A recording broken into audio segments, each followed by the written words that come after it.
Hello and welcome all. New year financial year 1920 यानी कि assessment year 2021 का ITR आ गया है, आईटीआर 1। इसमें कुछ चेंजेज भी हैं, आए हुए हैं, जो कि बहुत इम्पोर्टेंट है। तो इस सेशन में हम लोग देखेंगे कि क्या क्या चेंजेज हैं और उस चेंजेज को क्या उसमें फिल करना है, कहाँ से डेटा उसमें लाना है। तो वो सारे के सारे इसमें डाउट्स जो है आपको क्लियर हो जाएंगे इस सेशन में।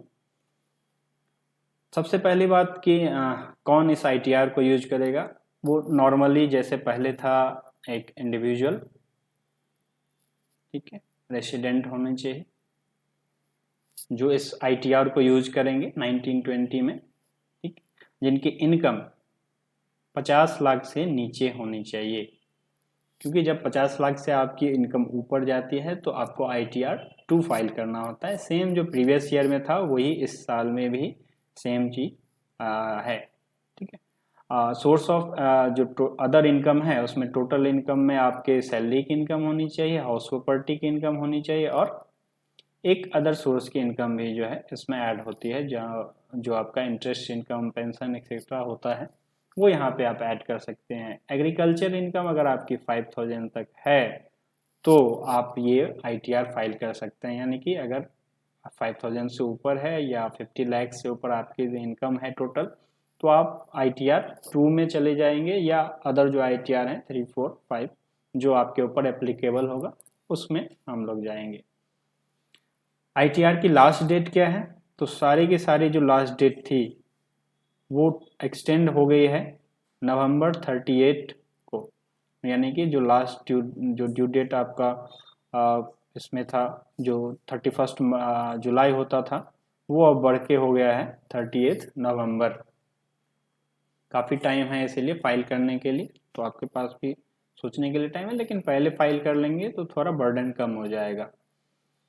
ये आपका लॉगिन का पेज जो जैसा है वो पहले से ही था वैसे ही है। आइए अब देखते हैं कि क्या क्या इसमें चेंजेज आए हैं।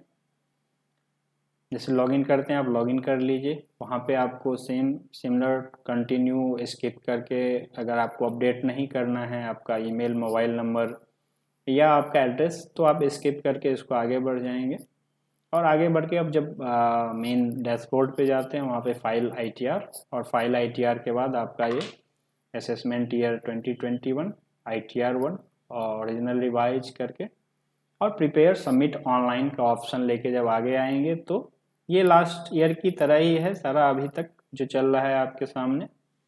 बैंक अकाउंट आईएफएससी वो एक अकाउंट लेते हैं जिसमें आपका रिफंड अगर आपका बन रहा हो तो क्रेडिट होने के लिए लेते हैं। इसके बाद फिर कंटिन्यू हम करेंगे आगे के लिए, और कंटिन्यू होने पे हमारे पास आ जाता है फॉर्म ओपन होके, जिसमें कि आपका instruction, general information, computation of income and tax, tax detail, tax paid and verification, यहाँ तक पहले भी आती थी, और एक एटीजी का, ये सारे टैब्स पहले भी आते थे। अब जो नए टैब्स जो आए हैं वो है schedule D I and schedule 80D and schedule 80GGA। आगे चलिए देखते हैं कि इस टैब में क्या क्या है, क्या नई चीज़ हैं। तो स्टार्टिंग से ही देखते हैं जनरल इन्फॉर्मेशन। जैसा कि पहले था, इसमें पैन, आपका नाम, last name, Aadhaar number, date of birth, mobile number, आपके एड्रेस, सारे डिटेल्स ये सारे इसमें होते हैं। तो ये तो ऐसे ही है। उसके बाद नेचर ऑफ एम्प्लॉयमेंट आपका, ये सब ऑनर बिफोर फाइल कर रहे हैं ड्यू डेट के, ये सारे के सारे तो पहले जैसे थे। लेकिन यहाँ पे जो है ये 3 पॉइंट, ये जो 3 पॉइंट हैं ये आपके नए आए हैं। जो यहाँ से ये स्टार्ट होता है, ये जो सारा का सारा पार्ट है ये आपका नया आया है। अब इसमें किन किन को ये फाइल करना है उसके लिए यहाँ पे कंडीशंस दिए हुए हैं, 1 कंडीशन, 2 कंडीशन और 3 कंडीशन। और इसमें जो ये बहुत सारे डिटेल्स लिखे हुए हैं, इसका मैं सिंपल मीनिंग में ये बता दूं कि जिन लोगों की सैलरी या जिन लोगों की इनकम टैक्सेबल इनकम से कम है, यानी कि 2.5 लाख से भी कम है, उनके लिए फाइल करना इनकम टैक्स मैंडेटरी नहीं होता था। लेकिन इस बार से क्या हो गया कि अगर आपने अपने करंट अकाउंट में एक या एक से ज़्यादा, सभी को मिलाकर करंट अकाउंट में आपने 1 करोड़ से ज़्यादा अगर आपने अपने करंट अकाउंट में एग्रीगेट डिपॉजिट किया है अपने करंट अकाउंट में लास्ट ईयर में, तो आपको ये ITR फाइल करना मैंडेटरी हो गया है। ठीक है, यानी कि अगर आपकी इनकम, यानी कि आपकी सैलरीड इनकम अगर 2.5 लाख से कम है, फिर भी आपको ये ITR फाइल करना मैंडेटरी हो जाएगा अगर आपने 1 करोड़ से ज़्यादा अपने अकाउंट में डिपॉजिट किया है कैश। ठीक है, अगर आप यहाँ पे यस का ऑप्शन सेलेक्ट करते हैं, यहाँ पे यस और नो का ऑप्शन है, यस और नो का।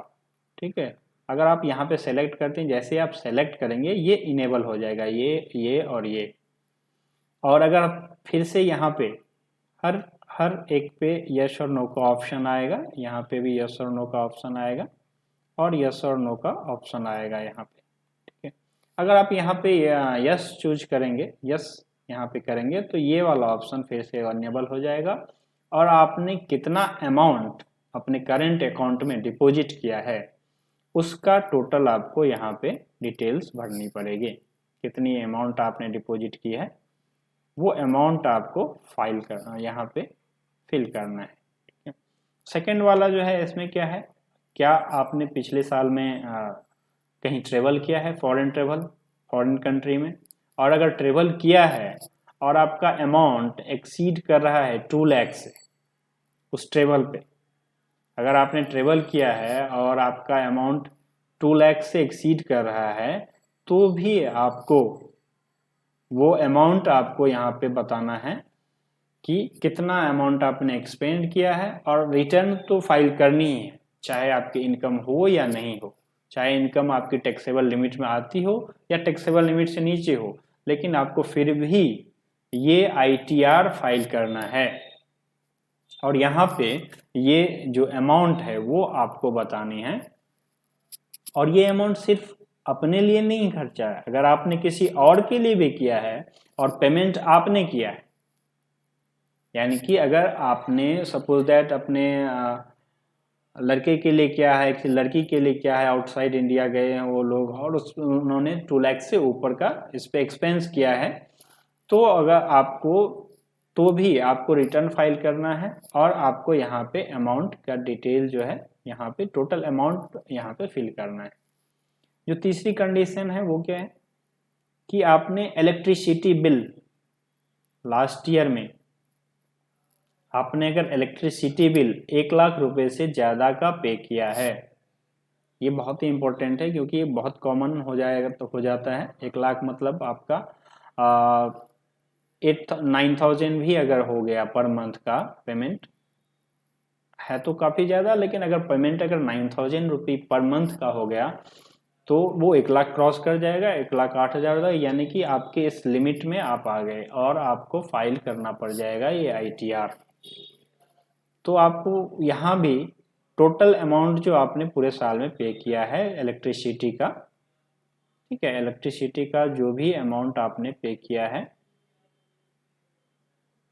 1 लाख से ऊपर में, वो यहाँ पे आपको फिल करना है। यानी कि ये 3 चीज़ जो थी, ये जो 3 चीज़ थी, ये आपका न्यू है, बिल्कुल न्यू है ये इस बार के लिए, जो कि फाइनेंशियल ईयर 1920 यानी कि जो लास्ट ईयर गया है, जिसका हम असेसमेंट ईयर 2021 कहते हैं, उस साल के लिए ये आपका मैंडेटरी है।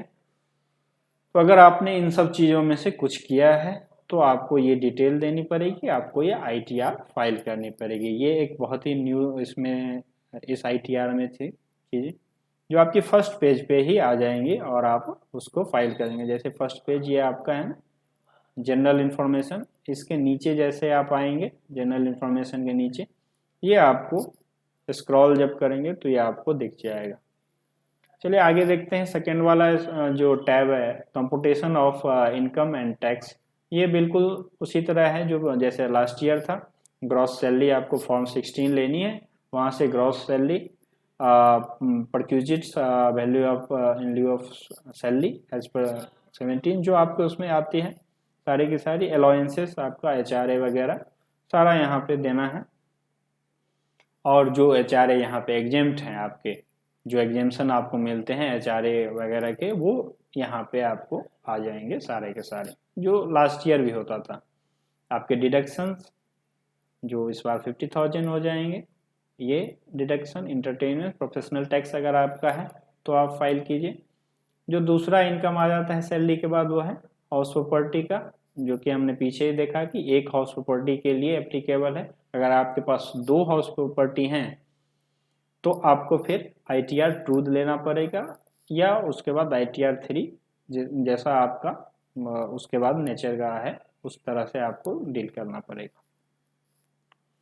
नेक्स्ट जो आती है आपका जो थर्ड सोर्स है, जो वो है अदर सोर्स का। अदर सोर्स में आप वही इंटरेस्ट वगैरह सेविंग बैंक से जो आते हैं, आपके फिक्स डिपॉजिट से जो इंटरेस्ट आते हैं, या फैमिली पेंशन अगर आपका है तो आप यहाँ पे फाइल कीजिए। ये बिल्कुल ही लास्ट ईयर की तरह है, इसमें कोई चेंजेस नहीं आए हैं। उसके नीचे आपका deductions and taxable total amount 80C का 80C और 80D वगैरह का जो आता है, 80D का जो लास्ट ईयर भी जैसा था उसी तरह से। इस बार जो है आपका सिस्टम 80C में कैलकुलेट कर लेगा, 80D में कैलकुलेट कर लेगा, जो लास्ट ईयर भी होता था इस ईयर भी होगा। 80G का डोनेशन, इसके लिए आपके पास सेपरेट लास्ट ईयर भी फील्ड होती थी। ये जो एक नया आया है 80GGA, certain donation for scientific research and rural development, इसके लिए एक अलग से आपका टैब दिया गया है, जो मैंने आपको पहले ही दिखाया था। आगे चलते हैं। इसमें आपके टैक्स कैलकुलेशन ये ऑटोमेटिक होते हैं सारे के सारे, ये ऑटो कैलकुलेट हो जाते हैं। जैसे आप फाइल फिल करते हो ऊपर की सारी चीज़ें, ये अपने आप कैलकुलेट होती चली जाती हैं। ठीक है, इसमें कोई चेंजेस नहीं है। टैक्स डिटेल्स यहाँ पे आपके फॉर्म 16 से अपने आप ये फिल हो जाता है। जैसे आप ऑनलाइन फॉर्म भरते हैं, यहाँ पे 10 नंबर आ जाता है, यहाँ पे कंपनी का नेम आ जाता है, और टोटल जो सैलरी आपको मिली है, टोटल सैलरी अमाउंट, और यहाँ पे जो आती है यहाँ पे TDS का डिटेल आ जाता है। अगर आपका कोई अदर इनकम है फॉर्म 16A, जैसे फिक्स डिपॉजिट पे आपके TDS डिडक्ट हुए हैं, तो आपको यहाँ पे आ जाते हैं, या किसी अदर सोर्सेज से आपके इनकम है तो वो यहाँ पे फॉर्म 16A के डिटेल्स से यहाँ पे आपको मिल जाती है सारी की सारी जानकारी। ये बिल्कुल ही सिमिलर वैसे ही हैं जैसे पिछले साल में थे। आगे आपका TCS का डिटेल, अगर आपने कोई कार वगैरह खरीदी है जो 10 लाख से ऊपर है, वहाँ आपको 1% वहाँ पे TCS कलेक्ट कर लेते हैं वो लोग, तो ये उसकी डिटेल यहाँ पे आ जाती है। कभी कभी जब आप कार जब लेते हैं, जब कार वगैरह या इस तरह की चीज़ें जहाँ पे TCS कलेक्ट होती है, तो उसके सारे के सारे डिटेल यहाँ पे आ जाते हैं। और लास्ट में सेल्फ असेसमेंट टैक्स, अगर आपका TDS सफिशियंट नहीं है आपके इनकम को कवर करने के लिए, यानी कि टैक्स ज़्यादा है TDS से, जो लास्ट में टैक्स कैलकुलेट होकर आया, तो आपको सेल्फ असेसमेंट टैक्स फाइल करना, सेल्फ असेसमेंट का पेमेंट करना पड़ता है टैक्स का, वो यहाँ पे उसकी जानकारी आ जाती है। लास्ट जो टैब आप लोगों को यहाँ मिलता था टैक्स पेड एंड वेरिफिकेशन का, वो टैब यही है, बिल्कुल सिमिलर लास्ट ईयर की तरह। टोटल TDS क्लेम आपने कितना किया है, टोटल टैक्स कितना पे किया है, टोटल TCS कितना है, ये सारे ऑटो फिल हो जाते हैं। जो लास्ट स्लाइड में हमने यहाँ पे जो भी फाइल किया होगा यहाँ पे, वो सारा का सारा इस वाले टैब में वो अपने आप हो जाता है। और ये आपका बैंक इंफॉर्मेशन, बैंक की जानकारी कि कौन से बैंक में अगर आपका रिफंड है या नहीं भी है, तो एक बैंक की जानकारी तो लेते हैं, और अगर आपके पास एक से ज़्यादा बैंक है तो आप सारे के सारे बैंक की जानकारी यहाँ पे दे देंगे। और लास्ट में वेरिफिकेशन का, यह आपके फादर या मदर का नाम और डिक्लेयर करना है कि इंडिविजुअल में हम फाइल कर रहे हैं, या टीआरपी अगर फाइल कर रहा है यानी कि टैक्स रिटर्न प्रिपेयर कोई रिप्रेजेंटेटिव फाइल कर रहा है तो उसका नाम यहाँ पे आ जाता है। ये तो बिल्कुल सिमिलर है। और ये ई वेरिफिकेशन का जब तक आप इन तीनों में से कोई भी क्लिक नहीं करेंगे तब तक ये आपको आगे नहीं जाने देगा। तो आपको यहाँ पे वेरीफाई करना है लेटर, अगर आपको विद इन 120 डेज बाद में फाइल करना है, या अगर इमीडिएट करना है तो आपका आधार या फिर वैलिडेटेड आपका बैंक अकाउंट या डीमेट अकाउंट या डिजिटल सिग्नेचर, किसी भी तरीके से आप इसको फाइल कर सकते हैं। जो नया जो ये टैब आया है शेड्यूल DI, इसमें क्या है अब ये हम देखते हैं। इसमें एक बहुत इम्पोर्टेंट चीज़ जो किया है गवर्नमेंट ने इस बार, जो कि कोरोना के कारण आपको इसमें ऑप्शन दिया गया है कि जिन लोगों ने भी मार्च के मंथ में, क्योंकि बहुत सारे लोग ऐसे होते हैं जो सैलरीड पर्सन जो मार्च के मंथ में इन्वेस्टमेंट करते हैं, जैसे LIC का प्रीमियम वगैरह हुआ या हेल्थ इंश्योरेंस हुआ, ये सब लेना हुआ, या ट्यूशन फी वगैरह बहुत ज़्यादा जाती है मार्च के मंथ में। बहुत से लोगों को नए एडमिशन होते हैं बच्चों के, तो वहाँ पे ट्यूशन फी वगैरह ज़्यादा होता है। इस तरह की जो भी चीज़ें आपने मार्च के मंथ में, क्योंकि कोरोना के कारण जो लॉकडाउन हो गया था, तो गवर्नमेंट ने आपको ऑप्शन दिया है कि अगर आपने ये सारी चीज़ें 1 अप्रैल 2020 से लेकर के 30 जून 2020 तक अगर आपने ऐसी कोई इन्वेस्टमेंट की है जो कि आपको लगता था कि आप मार्च में कर सकते थे लेकिन आपने की उसके बाद अप्रैल से लेकर जून के बीच में, तो उसका भी बेनिफिट इस बार आप इस कॉलम को फिल करके, आप जैसे ही कॉलम फर्स्ट वाला फिल करेंगे तो आपको यहाँ पे आके ये बाइफर्केशन देना पड़ेगा, जो हम एक बार मैं पीछे जाके आपको दिखाता हूँ कहाँ फाइल करना था। ये जो आपका सेकंड वाला स्लाइड आता है computation end of income and tax, जब नीचे जाते हैं सैलरी वगैरह यहाँ पे फिल करके, तो नीचे आने के बाद आपको ये डिडक्शन की डिटेल फाइल करनी होती है। ठीक है, तो यहीं पे आके आपको ये देखिए यहाँ पे आपको ये दिया हुआ है, whether you have made any investment deposit between 1/4/2022 30/6/2020 for the purpose of claiming any deduction under Part B of Chapter 6A। अगर हाँ तो आपका फिर वो जो सिस्टम है आपका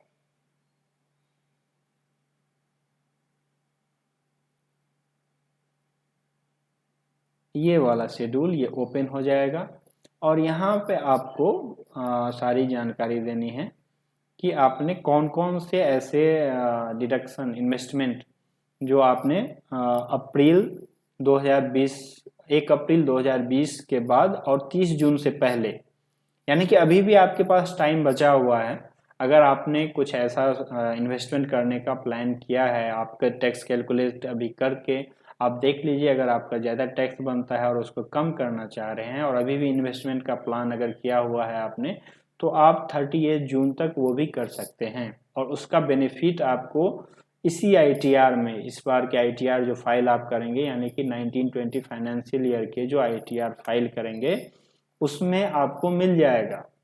तो ये आपके लिए बहुत ही एक बेनिफिशियल चीज़ है, ये बहुत ही इम्पोर्टेंट और बहुत ही बेनिफिशियल कि आपको 30 जून तक का अभी भी टाइम है, 30 जून तक का, 30 जून 2020 तक का आप इन्वेस्टमेंट कर सकते हैं और उसका फ़ायदा आपको इसी साल के ITR में यानी कि फाइनेंशियल ईयर 1920 के ITR में ही मिल जाएगा। तो आप अपना टैक्स कैलकुलेट कर लें पहले और देख लें कि किस कहाँ कहाँ इन्वेस्ट कर सकते हैं किस पैसे को, अगर टैक्स ज़्यादा आ रहा है तो। चलिए आगे देखते हैं ATD। ये तो आप यहाँ पे जैसे ही पूरा का पूरा ये भरेंगे, ये आपका ATD का फिगर्स जो PBS वो टैब हैं यहाँ वाले कंप्यूटेशन वाले टैब में अपने आप ही चला जाएगा। ATG का पहले से ही था कि डोनेशंस आपने कहाँ कहाँ दिए हुए हैं, कौन कौन से इसमें 100% वाले हैं, 50% वाले हैं, किसी मंदिर में दिए हैं, किसी सरकारी योजना में दिए हैं, जैसे कि अभी PM केयर का फंड है या किसी स्टेट गवर्नमेंट का फंड है, उसमें आपको 100% एग्जेम्पशंस मिल जाती हैं ATG में। तो यहाँ पे सारे के सारे डिटेल्स आप फाइल करिए। शेड्यूल है 80GGA का, ये एक नया चीज़ है इसमें। अगर आपने अपने सैलरी में से या किसी भी पार्ट ऑफ इनकम में से आपने साइंटिफिक रिसर्च या रूरल डेवलपमेंट के लिए आपने अगर डोनेशंस दिए हैं तो उस डोनेशन का आपको यहाँ पे फ़ायदा मिल जाएगा, और उसका फ़ायदा 100% मिलता है। आप उसको पूरे के पूरे एलिजिबल होते हैं उस डोनेशन के लिए। तो एक नई चीज़ इसमें ऐड हुई है जो आपके लिए ज़्यादा बेनिफिशियल है, जो इन्वेस्टमेंट अगर आप करना चाहते हैं या रूरल डेवलपमेंट के लिए पैसे देना चाहते हैं, उसके लिए आप यहाँ पे इसको दे सकते हैं।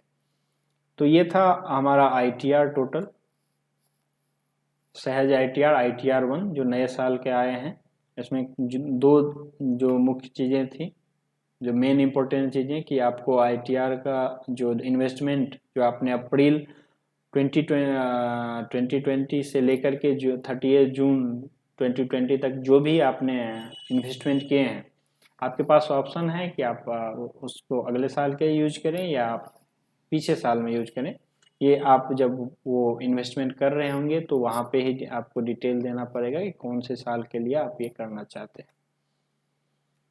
सारे के सारे ITR और जो 3 जो नए इसमें डिटेल्स जो आपको देने थे, जो जनरल इन्फॉर्मेशन के नीचे ही थे, कि अगर आपने 1 करोड़ से ज़्यादा करंट अकाउंट में डिपॉजिट किया है पैसे, या 2 लाख से ज़्यादा फॉरेन ट्रेवल पे आपने एक्सपेंस किया है, या 1 लाख से ज़्यादा अगर आपने बिजली का बिल पिछले साल में भरा है, तो आपके लिए ये 3 कॉलम जो था ये आपके लिए बहुत ही इम्पोर्टेंट था। ठीक है, ये इस बार का ITR है। कोई डाउट क्वेरी हो तो आप उसके लिए मेरे नीचे दिए गए नंबर पे आप कॉल कर सकते हैं। कोई भी डाउट या क्वेरी हो तो आप इन नंबरों पे आप कॉल कर सकते हैं। Thank you.